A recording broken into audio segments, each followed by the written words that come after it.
Hello everyone, welcome back to our YouTube education channel Shikshan academy. आज के इस video में हम स्टैंडर्ड 9th का विकास मैथमेटिक वर्कबुक में चैप्टर नंबर 6 आपका लाइन्स एंड एंगल्स का लास्ट पार्ट यहाँ पे सॉल्व करने जा रहे हैं। सेक्शन डी, सेक्शन ABC हमने सॉल्व कर लिया है। डिस्क्रिप्शन में लिंक मिल जाएगा, आप वहाँ से देख सकते हैं पेज नंबर 44 के ऊपर। सो यहाँ पे हम क्वेश्चन नंबर 1 से स्टार्ट करेंगे। टोटल 2 क्वेश्चंस इसके अंदर दिए गए हैं। दोनों क्वेश्चंस आपके प्रूव वाले हैं, जिसको आपको अच्छे से समझना है और इसको सॉल्व करना है हमारे साथ। तो चलिए यहाँ पे पहले क्वेश्चन से स्टार्ट करते हैं। तो पहला क्वेश्चन में आपको बोला गया prove that the vertically opposite angles formed by 2 intersecting lines are equal.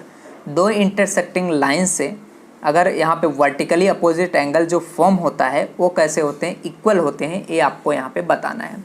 2 intersecting line आपको बनाना है और उन दोनों इंटरसेक्टिंग लाइन से जो वर्टिकली अपोजिट एंगल फॉर्म होंगे and they are the equal, ये हमें प्रूव करना है।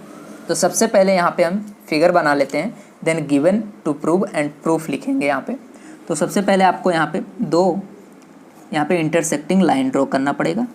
तो मैं यहाँ पे साइड में 2 इंटरसेक्टिंग लाइन बना देता हूँ, फिर आगे का जो भी लिखना है वो आपको एक्सप्लेन करता हूँ। यहाँ पे मैंने 2 इंटरसेक्टिंग लाइंस जो है वो बना दिए हैं, एक दूसरे को इंटरसेक्ट कर रही हैं। तो इसको मैंने AB नाम दे दिया, AB। इसको मैं नेम दे देता हूँ CD नेम दे सकता हूँ, ठीक है। आप छोटा भी बना सकते हो, चलेगा। तो सबसे पहले यहाँ पे हम क्या लिखते हैं, गिवन। जो हमको गिवन है वो चीज़ें, गिवन क्या है, vertically opposite, that means 2 intersecting lines दिए गए हैं, वो हमें गिवन है।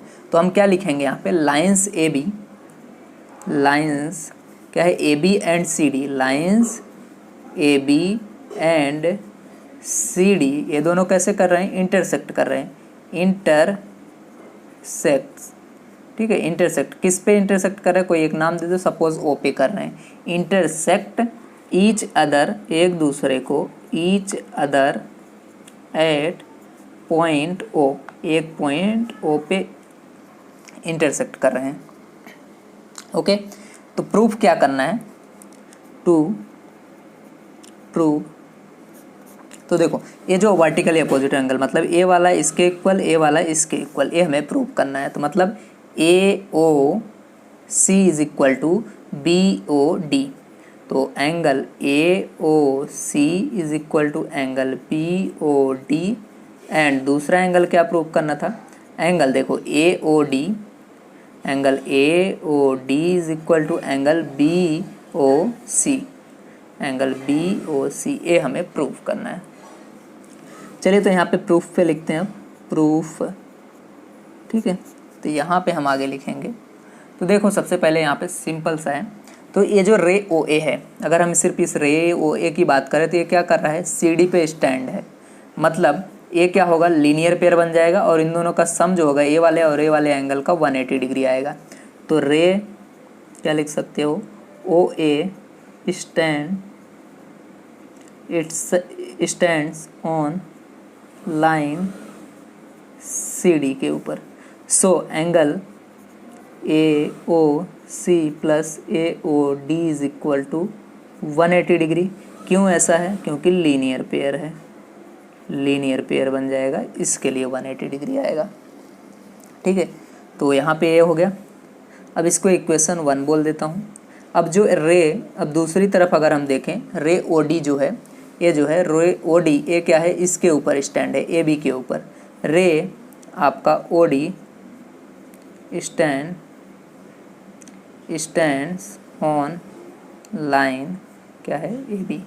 तो यहाँ पे इस तरह से भी हम लिख सकते हैं। तो ये जो ए वाला जो एंगल है और ए वाला एंगल, ये क्या है, 180 डिग्री। तो यहाँ पे लिख सकते हैं angle AOD plus angle BOD is equal to 180 degree, linear pair. इसको इक्वेशन नंबर 2 बोल दो, equation number 2। Now from equation 1 and 2 दोनों को ऐड कर लो, इक्वेशन 1 एंड 2, ठीक है। तो इन दोनों को देखो, A 180 है, A 180 है, तो कंपेयर कर सकते हैं इसको इक्वल में, इन दोनों को एक इक्वल में लिख दें। तो angle AOC plus angle AOD is equal to, तो लिख सकते हो angle AOD plus angle BOD। तो AOD दोनों तरफ है तो दोनों कट जाएंगे, तो क्या बचेगा आपके पास, angle AOC is equal to angle BOD। ये दोनों रे को हमने लेके किया। सिमिलरली आप ये दोनों रे को लेकर भी कंप्लीट करेंगे तो ये दोनों एंगल आपके मिल जाएंगे। यहाँ से AOC और BOD मिला, देन आपको AOD और BOC इस तरह से मिल जाएगा। तो इसको हम नहीं लिखेंगे तो डायरेक्ट यहाँ पे लिख देंगे similarly it can be proved that, दूसरा हम डायरेक्ट लिख देंगे दूसरा वाला, तो AOC और BOD लिख दिया तो ये वाला लिख दो आप, AOD angle AOD is equal to angle BOC। एक प्रूव किया, एक हमने सिमिलरली बता दिया। तो यहाँ पे हमारा क्वेश्चन नंबर 1 इसका कंप्लीट होता है। अभी हम सेकंड क्वेश्चन देखते हैं इस सेक्शन डी का। सेकंड क्वेश्चन पे आ चलते हैं जो भी प्रूफ वाला है आपका। ओके स्टूडेंट, तो क्वेश्चन नंबर 2 पे हम यहाँ पे देखते हैं।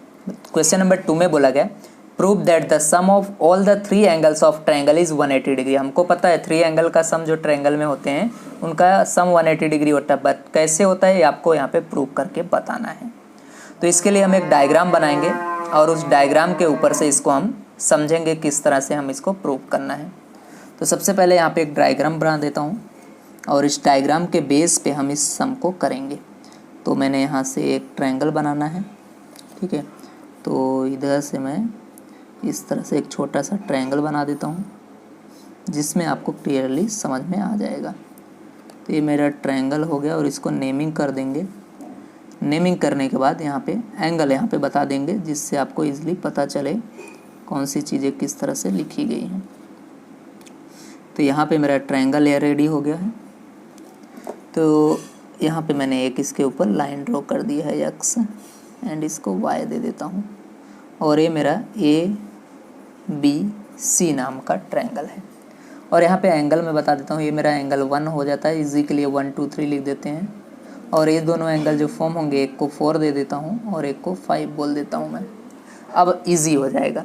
तो गिवन क्या है, हमें सिर्फ यही गिवन है कि हमारे पास एक ट्रायंगल है ABC, ठीक है। तो ABC इज ट्रायंगल, ठीक है, ये हमको गिवन है।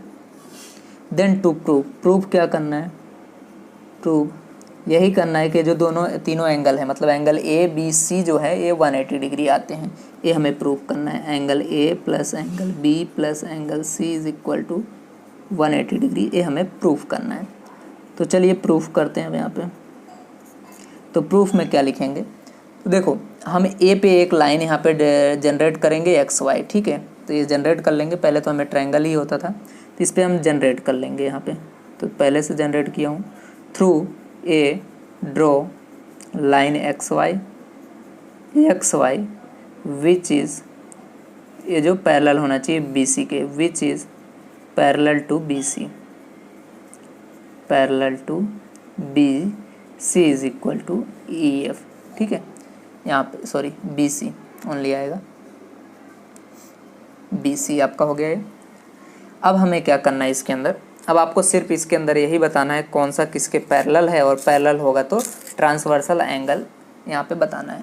तो देखो अब AXY जो है, जो हमारा AXY ये पैरेलल हो गया BC के, पैरेलल BC, एंड जो AB होगा ये इसका ट्रांसवर्सल हम बना सकते हैं। अगर इसको यहाँ पे खींचूँ तो ये आपका ट्रांसवर्सल लगेगा, ठीक है। तो AB इज देयर, ट्रांसवर्सल लिख सकते हो, ट्रांसवर्सल। तो एक तरह का ट्रांसवर्सल वर्क करेगा, तो ट्रांसवर्सल वर्क करेगा। इसी तरह हम यहाँ पे XY में जो है, तो एंगल A जो है, A वाला आपका 4 और एंगल 2 जो है वो कैसे होंगे, इक्वल, क्योंकि A और A अल्टरनेट इंटीरियर एंगल दिखेंगे। अल्टरनेट इंटीरियर एंगल कैसे होते हैं, इक्वल। तो angle 4 is equal to angle 2 आपका, क्यों, alternate interior angle, alternate interior angle, okay. Same अब यहाँ पे लिख दूंगा मैं XY पैरेलल जो है वो BC, एंड अब जो है AB की जगह AC को हम यहाँ पे ट्रांसवर्सल ले लेंगे। AC is transversal Vercel. तो ये जो है एंगल अभी यहाँ पे 5 और जो है एंगल 3, ये दोनों ये अल्टरनेट इंटीरियर एंगल हो जाएंगे और ये दोनों इक्वल होंगे। Angle 5 is equal to angle 3, क्यों, अल्टरनेट इंटीरियर एंगल्स। ठीक है, ये हो गए। सो अब यहाँ से हम एंगल नाउ पॉइंट ए जो है, नाउ पॉइंट ए जो है वो एंगल यहाँ पे क्या हो रहा है, एक्स एंड वाई के बिटवीन में आ रहा है। Now point A lies on line X Y के ऊपर आ रहा है। तो देखो ये जो एंगल होगा, एंगल 4, 1 और 5, 4, 1, 5 ये कैसा होगा 180 डिग्री, क्योंकि लीनियर पेयर बन जाएगा। तो angle 4 plus angle 1 plus angle 5 is equal to 180 degree आपका आ गया। अब यहाँ पे एंगल 4 इज इक्वल टू क्या है, एंगल 2 है, तो 4 की जगह 2 लिख सकता हूँ। तो एंगल 1 एज इट इज़, और 5 की जगह क्या लिख सकता हूँ यहाँ से 3, तो यहाँ पे 3 लिख दिया, 180 डिग्री। तो अब इसको मैं 1, 2, 3 अलग अलग लिख दूँ यहाँ पे, angle 1 plus angle 2 plus angle 3, इसको ईजिली इस तरह से लिख दूँ तो एक 180 डिग्री आएगा। एंगल ए हमारा क्या है, 1 क्या है, एंगल ए। अब एंगल 2 क्या है, एंगल बी। एंगल 3 क्या है, angle C is equal to 180 degree. इस तरह से ये प्रूफ हो गया। तो इस तरह से आपको यहाँ पे प्रूफ करना है, हैंस प्रूफ। ओके स्टूडेंट, तो यहाँ पे हमारा ये जो है क्वेश्चन कंप्लीट होता है, इसके साथ चैप्टर कंप्लीट होता है। तो इस वीडियो को ज़्यादा से ज़्यादा शेयर कीजिए, लाइक कीजिए, कमेंट कीजिए। Thank you very much. मिलते हैं नेक्स्ट चैप्टर में, नेक्स्ट वीडियो में।